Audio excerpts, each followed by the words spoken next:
ಮನೆಯಲ್ಲಿಯೇ ಬಿಸಿ ಬಿಸಿ ಬಾದುಷಾ ಯಾವ ರೀತಿ ಮಾಡೋದು ಅಂತ ನೋಡ್ಕೊಂಡು ಬರೋಣ ಬನ್ನಿ.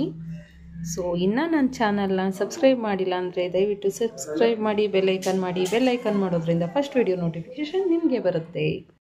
ಈಗ ಇಂಗ್ರೀಡಿಯೆಂಟ್ಸು ಏನೆಲ್ಲ ಬೇಕಾಗುತ್ತೆ ಅಂತ ತೋರಿಸ್ತೀನಿ ಅಳತೆ ಪ್ರಮಾಣದಲ್ಲಿ. ನೋಡಿ, ಮೊದಲಿಗೆ ಸಕ್ಕರೆ, ಈ ದೊಡ್ಡ ಗ್ಲಾಸಲ್ಲಿ 1/4 ಅಳತೆಯಲ್ಲಿ ಸಕ್ಕರೆ ತೊಗೊಳ್ಳೋಣ.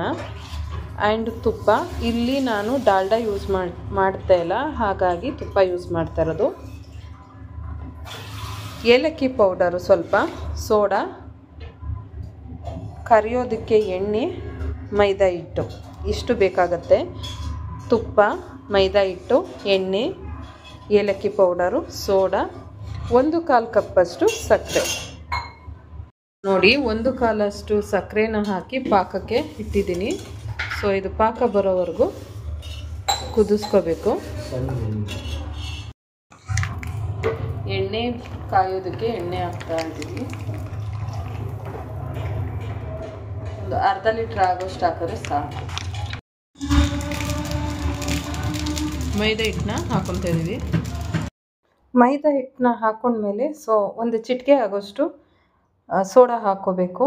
ಸೋಡಾ ಹಾಕ್ಕೊಂಡ್ರೆ ತುಂಬ ಚೆನ್ನಾಗಿ ಬರುತ್ತೆ. ಒಂದು ಚಿಟಿಕೆ ಆಗೋಷ್ಟು ಉಪ್ಪು ಹಾಕಿ, ತುಪ್ಪ ಹಾಕಿ ನೀಟಾಗಿ ಹದವಾಗಿ, ಚಪಾತಿ ಹಿಟ್ಟು ಹದವಾಗಿ ಕಲಿಸ್ಬೇಕು. ಒಂದು ಅರ್ಧ ಗಂಟೆ ಬಿಟ್ಟು ಸಾಫ್ಟಾಗಿ ನೀಟಾಗಿ ಕಲಿಸಿದ್ಮೇಲೆ ಉಂಡೆ ಮಾಡ್ಕೋಬೇಕಾಗತ್ತೆ.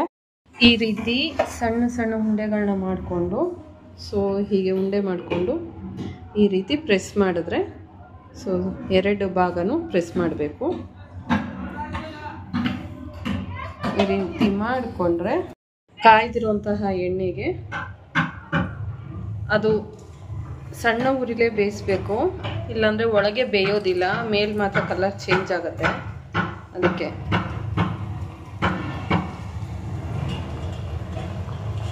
ಈ ರೀತಿ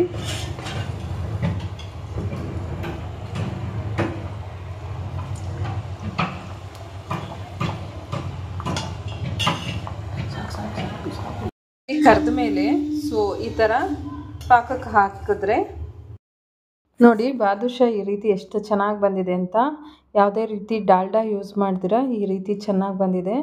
ನಾವು ಆದಷ್ಟು ಇದನ್ನು ಒಂದು 10-20 ನಿಮಿಷ ಪಾಕದಲ್ಲಿ ನೆನೆಸಿದ್ರೆ ತುಂಬ ಚೆನ್ನಾಗಿ ಸಾಫ್ಟಾಗಿ ಬರುತ್ತೆ. ನಾವು ಹಿಟ್ಟನ್ನು ಯಾವ ರೀತಿ ಎಷ್ಟು ಸಾಫ್ಟಾಗಿ ನಾದಿಸ್ತೀವೋ ಅಷ್ಟೇ ಸಾಫ್ಟಾಗಿ ಬಾದುಷಾ ರೆಡಿ ಆಗುತ್ತೆ. ಇದೊಂದು ಟಿಪ್ಸ್ ಹೇಳೋದಕ್ಕೆ ಇಷ್ಟಪಡ್ತೀನಿ. ನಾವು ಎಷ್ಟು ನಾದಿಸ್ತೀವೋ ಅಷ್ಟು ಒಳ್ಳೆಯದು. ಬಾದುಷಾ ಎಲ್ಲರಿಗೂ ಇಷ್ಟ ಆಗಿದೆ ಅಂತ ಭಾವಿಸ್ತೀನಿ. ಇನ್ನೂ ನನ್ನ ಚಾನಲ್ನ ಸಬ್ಸ್ಕ್ರೈಬ್ ಮಾಡಿಲ್ಲ ಅಂದರೆ ಸಬ್ಸ್ಕ್ರೈಬ್ ಮಾಡಿ, ಬೆಲ್ಲೈಕನ್ ಮಾಡಿ. ವಿಡಿಯೋ ಇಷ್ಟ ಆದರೆ ಲೈಕ್ ಮಾಡಿ, ಶೇರ್ ಮಾಡಿ, ಕಮೆಂಟ್ ಮಾಡಿ. Thank you.